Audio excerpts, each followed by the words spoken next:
ꯅꯪꯈꯣꯏ ꯃꯩꯇꯩꯁꯤꯡ ꯑꯃꯨꯛꯀ ꯀꯥꯡꯕꯥꯏ ꯑꯩꯈꯣꯏꯒꯤ ꯕꯣꯔꯗꯔꯗ ꯑꯃꯨꯛꯀ ꯂꯥꯛꯈ꯭ꯔꯗꯤ ꯑꯩ ꯂꯥꯛꯀꯗꯧꯕꯅꯤ खबरों। नमस्कार, स्वागत आप सबका टीवी बार 24 के अंदर। मैं हूं मनोज सिंह राजपुरोहित। आप देखना शुरू कर चुके हैं टीवी बार 24 का डेली शो द खास खबर।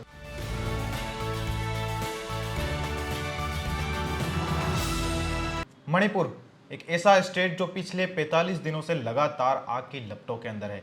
कई सारे ह्यूमन क्लेसेस, आर्मी के ऊपर हमला, वहां के लोकल लोगों के ऊपर हमला, लोगों के पास में AK-47 और M16 जैसी बंदूकें होना, साथ में ड्रग से रिलेटेड मामला शुरुआत में तो ऐसा लग रहा था जैसे दो जनजातियों के बीच में था, एक कोर्ट ऑर्डर को लेकर, जो कि कोर्ट का ऑर्डर भी नहीं था, बस एक सुझाव था वहां की सरकार को कि मैतेई को भी अनुसूचित जनजाति का दर्जा मिलना चाहिए। लेकिन कब ये दर्जे वाली बात क्लैशेज में बदल गई पता ही नहीं चला।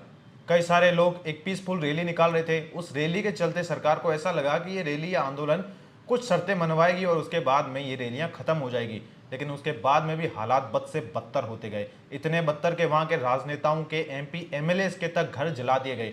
अब तक तकरीबन 4140 से भी ज्यादा घरों को आग लगाई जा चुकी है।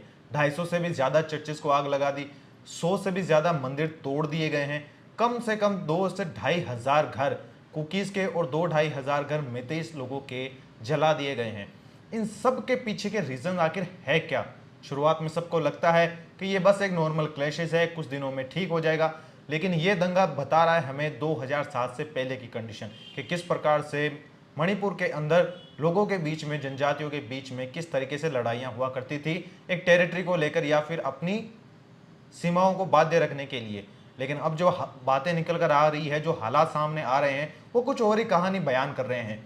इन सब के पीछे के रीजन को जानेंगे और क्या कुछ नया अपडेट आया है मणिपुर की हिंसा के अंदर, उन सब के बारे में बात करेंगे। आप बस वीडियो के अंत तक बने रहिए। मणिपुर की हिंसा के बारे में आप सब लोग जानते ही होंगे, अगर नहीं जानते तो एक आपको एक छोटा सा रिकेप दे देते हैं कि मणिपुर के अंदर एक कोर्ट के आदेश को लेकर मैतेई समुदाय को SC/ST का दर्जा देने को लेकर ये सारी वारदात शुरू हुई थी। उसके बाद में कुछ स्टूडेंट विंग्स के द्वारा रैलियों का आयोजन किया गया, जिसमें 1000 से 2000 लोग इस रैली में शामिल हुए थे, जिसमें मुख्यमंत्री के घर तक जाने जैसी बातें सामने आई थी। 3 मई के बाद में ये हिंसा लगातार बढ़ती जा रही है। वही बात करें तो 6 मई से लेकर 21 मई तक के बीच के अंदर ये सारी सिचुएशन काफ़ी अंडर कंट्रोल थी। 10,000 से भी ज़्यादा सुरक्षा बलों को वहाँ पर डिप्लॉय किया गया था। अमित शाह जी की रैली भी हुई थी वहाँ पर, उनके द्वारा कई सारे समुदाय के बीच में बातचीत की गई थी कि किस तरीके से इस सारे हिंसा को रोका जा सके। आर्मी चीफ मनोज पांडे और जनरल चौहान के द्वारा कई सारे स्टेटमेंट सामने आए, जहां पर उन्होंने ये कहा था कि इसमें कुछ कुकी इंसर्जेंसी जैसी या फिर मिलिटेंट जैसी बातें नहीं हैं, बस एक ये नॉर्मल क्लैशेस है जो कुछ दिनों के बाद में शांत हो जाएंगे। लेकिन अब मामला पूरी तरीके से बदलता हुआ दिख रहा है। वही M बीरेन सिंह की बात करें, जो कि CM है मणिपुर के, उनके द्वारा जब बीच में क्लैश हुआ था जहां पर 40 से भी ज़्यादा मिलिटेंट मारे गए थे, तब उन्होंने ये कहा था कि इसमें शायद तक मिलिटेंट्स लोगों का हाथ हो सकता है। अब इन सब सारी सूचनाओं के बारे में आप सब लोग ज़रूर जानते होंगे अगर आप मणिपुर का केस फॉलो कर रहे हैं। लेकिन अब जो खबरें निकल कर आ रही है वो कुछ और ही कहानी बयां कर रही है। दरअसल कई सारे एक्सपर्ट्स का ये कहना है कि इसमें कुकी मिलिटेंट्स का या फिर नागा कुकी मिलिटेंट्स का हाथ हो सकता है, और ये हाईली इन्फ्लुएंस हो सकते हैं चाइना से। और इनके पास जो हथियार आ रहे हैं M16 और AK-47 जैसे जो हैंड ग्रेनेड है, जो इनके पास असला बारूद आ रहा है, वो ज़्यादातर तो मिलिट्री से भी चुराया गया है, इंडियन मिलिट्री से, और हो सकता है कि यह म्यांमार मिलिट्री के द्वारा भी फंडेड हो सकते हैं, क्योंकि हाईली इन्फ्लुएंस है म्यांमार के ऊपर चाइना का, और चाइना कभी नहीं चाहेगा कि इंडिया के अंदर शांति हो। वहीं अगर मणिपुर की बात करें तो उसकी सीमाएं काफ़ी ज़्यादा लगती है म्यांमार से, और म्यांमार की आर्मी की हालत कैसी है वो सब आप लोगों को शायद पता नहीं होगा, लेकिन बता दें आप, म्यांमार की ही आर्मी ने उन्हीं के लोगों के ऊपर हमला किया जिसमें 100 से भी ज़्यादा लोग मारे जा चुके हैं। अब बात करें म्यांमार की तो लगातार ये मिलिट्री रूल के अंडर ही रहा है। कोको आइलैंड के बारे में आप सब लोगों ने ज़रूर सुना होगा, जो कि खुद चाइना के अंडर कंट्रोल में ही माना जाता है। एक तरीके से कहने को तो यह म्यांमार के अंडर में है, लेकिन सर्विलेंस पे चाइना के है। अब ज़्यादातर एक्सपर्ट के या फिर मेरे द्वारा इन किए गए दावों के पीछे की आखिर सच्चाई है क्या? दरअसल 15 जून 2023 के दिन म्यांमार आर्मी की तरफ से एक प्रेस रिलीज किया गया, एक नोटिस इशू किया गया इंडियन गवर्नमेंट को, जो उनकी एक्सटर्नल मिनिस्ट्री को लिखा गया था, कि उसके अंदर ये लिखा हुआ था कि हमारे यहाँ से कई सारे लोग म्यांमार के बॉर्डर्स के अंदर आकर बस चुके हैं, इनमें रिफ्यूजीज हो सकते हैं और मिलिटेंट्स भी हो सकते हैं। अगर आप सब लोगों को इसे डिटेल में समझना है तो मैं लिंक डिस्क्रिप्शन में एक आर्टिकल डाल दूंगा और साथ में आप ये पास में एक फोटो देख रहे होंगे जिसके अंदर उनके द्वारा पारित किया गया एक लेटर हेड है जिसे आप पढ़ सकते हैं आसानी से, इंग्लिश के अंदर होगा, आप इसे आसानी से समझ सकते हैं। वहीं बात करें लगातार चल रहे हमलों के बारे में, तो अब वहां के हालात ऐसे हैं मणिपुर के कि वहां के लोकल लोग ही अपनी सुरक्षा की जिम्मेदारी ले चुके हैं। कई सारे आर्मी कैंप भी लगाए गए हैं। इन आर्मी कैंप के आसपास भी तकरीबन 21,000 से भी ज्यादा लोग इनकी शरण में आ चुके हैं। और वही बात करें मैतेई समुदाय की, तो वो 40,000 से भी ज्यादा लोग अभी रेफ्यूजी बनकर रह रहे हैं अपने ही देश के अंदर। कई लोग समझ रहे होंगे कि इसमें जातीय हिंसा होगी, लेकिन जातीय हिंसा का अब रूप थोड़ा सा बदल चुका है। कई सारे मंदिर और चर्चेस को अटैक किया गया है, लेकिन मुस्लिम कम्युनिटी को इसमें किसी भी प्रकार से टच नहीं किया गया है। वहीं कई सारे लोगों ने अपने घर के बाहर लिखा है कि ये मैतेई कुकी हैं जो कि मुस्लिम समुदाय से ताल्लुक रखते हैं, उनके घर पर अटैक भी नहीं किया गया है। ये तो शुक्र है कि कोई एक कम्युनिटी तो अभी सेफ है। वहीं अगर आर्मी की बात मानी जाए तो वो लगातार प्रयास करेंगे कि किसी तरीके से इन सारे हमलों को कंट्रोल में किया जाए।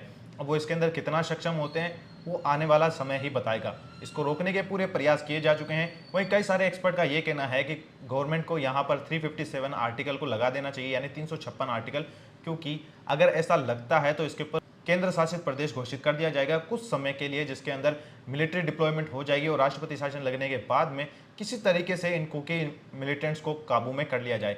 कभी आप मणिपुर और नागालैंड की हिस्ट्री के बारे में सुनेंगे कि ये किस तरीके से इंडिया के अंदर साथ में जुड़े थे, तो बता दें आपको इसमें 2 मिलिटेंट ग्रुप का नाम खास तौर पर सामने आएगा। अगर बात करें पहले की जो होगा नागालैंड की तरफ से, तो उनका नाम होता है नागालैंड की national socialist counselling Isak Muivah, जिसने 1997 यानी 1997 के अंदर गवर्नमेंट के साथ एक पीस ट्रीटी साइन की थी और उसके बाद वो गवर्नमेंट के द्वारा बनाए गए कैंपों के अंदर चले गए थे। और दूसरे जिनका नाम आता है जो कि कुकी समुदाय से बिलोंग करते थे, एक मिलिटेंट ग्रुप ही हुआ करता था उस समय के अंदर, जिनका नाम होता है यूनाइटेड कुकी लिबरेशन फ्रंट। ये दोनों ग्रुप मिलकर अपने अलग अलग एरिया के डिमांड करने लगे थे और अलग राज्य की भी बात करने लगे थे। वहीं बात करें इन तीनों समुदाय की यानी कुकी, नागा और मैतेई की, तो इनके बीच के क्लेशेस काफ़ी ज़्यादा पुराने हैं, अभी के नहीं हैं, सदियों के, डेकेड्स ऑफ हिस्ट्री के पुराने हैं। अगर ये मामला धर्म का होता तो ये काफ़ी जल्दी सुलझ जाता, लेकिन ये धर्म का है नहीं। जहाँ तक अभी के हालात नज़र आ रहे हैं, ऐसा लग रहा है कि इसके अंदर बाहरी हस्तक्षेप होना काफ़ी लाजमी सी बात है। कोई तो है जो इन्हें फंड कर रहा है, इन्हें हथियार दे रहा है और लगातार इंसर्जेंसी बनाने के लिए इन्हें प्रेरित कर रहा है। अगर आपको चीज़ें समझ में नहीं आती तो आप कड़ियों में समझिए। पहले खालिस्तान मूवमेंट की बीच में बात उठी थी और अभी भी उन्हें कोई ना कोई फंड कर रहा है। वहीं अगर बात करें अब नागालैंड की और मणिपुर की, तो यहाँ पर भी हालात अब धीरे धीरे बिगड़ने के आसार दिख रहे हैं। इनके पीछे शायद एक कारण और हो सकता है, क्योंकि एन बीरेन सिंह की सरकार ने अभी पिछले साल ही एक अनाउंसमेंट की थी कि वो ड्रग्स के ऊपर काफ़ी ज़्यादा अपना शिकंजा टाइट करने वाले हैं।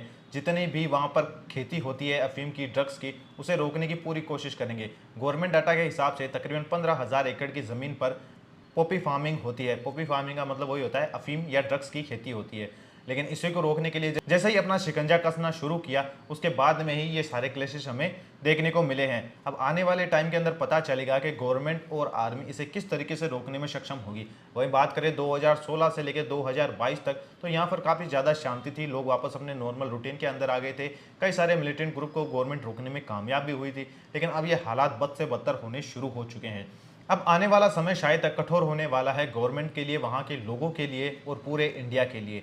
और वहीं बात करें अगर इंडिया की, तो ज़्यादातर लोग शायद ध्यान नहीं देते हैं मणिपुर की न्यूज़ के ऊपर या फिर मणिपुर राज्यों के ऊपर। 7 सिस्टर ऑफ इंडिया इंडिया के लिए ही काफ़ी ज़्यादा ज़रूरी है, क्योंकि वो चाहे सुरक्षा के माध्यम से देखा जाए, चाहे वो हमारी ट्रेडिशन और कल्चर के हिसाब से देखा जाए। आज के शो में बस इतना ही। आपसे फिर मुलाकात होगी एक और वीडियो के अंदर। तब तक आप देखते रहिए टीवी भारत 24।